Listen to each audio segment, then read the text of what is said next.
ओम श्री गणेशाय नमः। स्वागत है आप सभी का।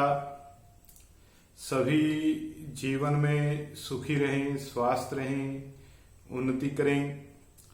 किसी को भी दुख तकलीफ और कष्ट न हो, इसी भावना के साथ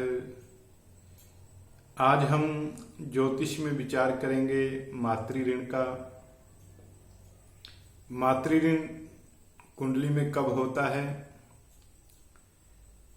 और उससे जातक के ऊपर कैसा कैसा प्रभाव पड़ता है, इस विषय के ऊपर हम विचार करेंगे।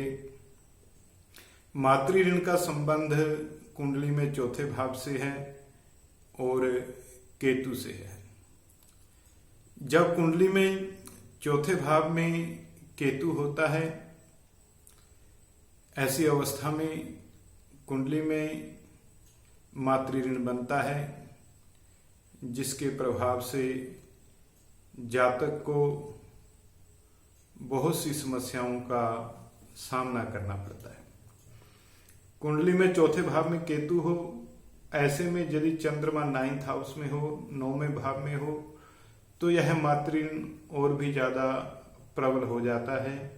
उसका जातक के ऊपर ज्यादा प्रभाव पड़ता है। मातृ ऋण का भाव क्या है, इसके ऊपर हम विचार करते हैं। मातृ ऋण का मतलब है कि जातक के द्वारा पूर्व जन्म में किसी ऐसी स्त्री के ऊपर कोई अत्याचार किया गया हो, कोई कष्ट दिया गया हो, जिसके संतान हो, छोटा बच्चा साथ में हो और उसे कष्ट दिया गया हो, दुख दिया गया हो, उसके प्रभाव से जातक के ऊपर कुंडली में मातृ ऋण जो है वो दिखाई देता है। अथवा जातक के पूर्वजों ने ऐसा कर्म किया हो, किसी ऐसी स्त्री को कष्ट दिया हो, अपनी माता को कष्ट दिया हो, तो उसके प्रभाव से कुंडली में आने वाली पीढ़ी के जन्म कुंडली में भी मातृ ऋण दिखाई देता है। क्योंकि शास्त्र कहते हैं कि यदि कोई अपराध करता है तो उसका दंड जो है उसके आने वाली संतान को भी भोगना पड़ सकता है। इसी नियम के अनुसार कभी कभी कुंडली में मातृ ऋण बच्चों के आ जाता है। अक्सर देखा गया है कि ऐसे ऋण सभी परिवार की कुंडली में भी हो सकते हैं।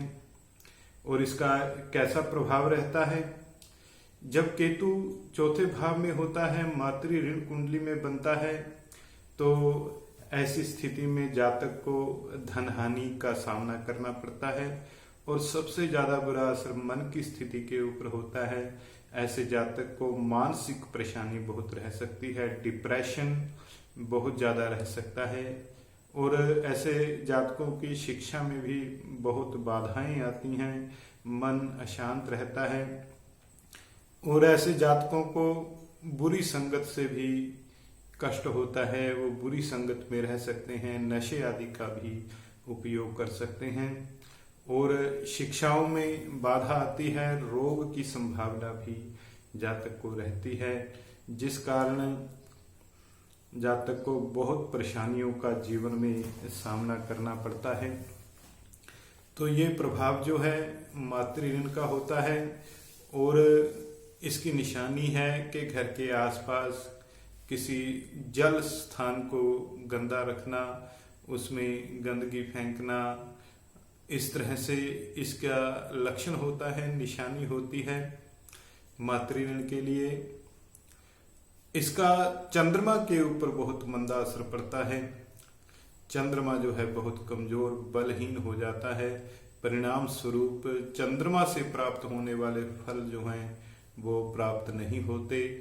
जैसे मन की शांति का विचार चंद्रमा से किया जाता है, तो मन बहुत अशांत हो जाएगा और धन हानि भी होगी, क्योंकि चंद्रमा मंदा होगा तो कुंडली में शुक्र जो है वो भी मंदा हो जाएगा, जिसके कारण जातक को धन हानि का सामना अपने जीवन में करना पड़ेगा।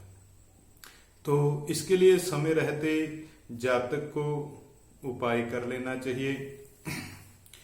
तो फिर से मैं एक बार आपको बताऊं कि मातृ ऋण का कारण क्या होता है। कि अपनी माता को कष्ट देना, या पूर्वजों के द्वारा माता को कष्ट दिया गया हो, जातक के द्वारा पूर्व जन्म में माता को कष्ट दिया गया हो, किसी स्त्री को संतान से अलग कर दिया गया हो, ये भी मातृ ऋण का कारण होता है। और लक्षण बताया कि घर के आसपास किसी जल स्थान को गंदा करना इसका विशेष लक्षण होता है।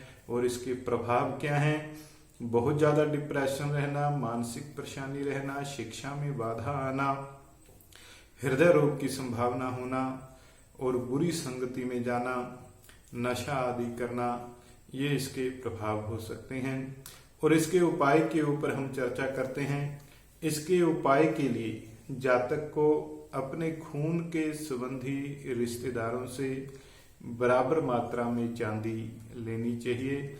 ब्लड रिलेशन में जितने भी लोग हैं उनसे बराबर मात्रा में चांदी लेकर सोमवार के दिन अथवा पूर्णिमा के दिन उस चांदी को जल में प्रवाह करना चाहिए, जल में प्रवाहित करना चाहिए। सभी खून के रिश्तेदारों से बराबर मात्रा में चांदी लेनी चाहिए। जिनके साथ ब्लड रिलेशन का संबंध है, अपने भाई, उनकी संतान, बहन, उनकी संतान, पिता के भाई, उनकी संतान, जितने भी लोग ब्लड रिलेशन में हैं उन सब से बराबर मात्रा में चांदी लेकर एक साथ उसे जल प्रवाह करने से मातृ ऋण जो है वो दूर हो जाता है।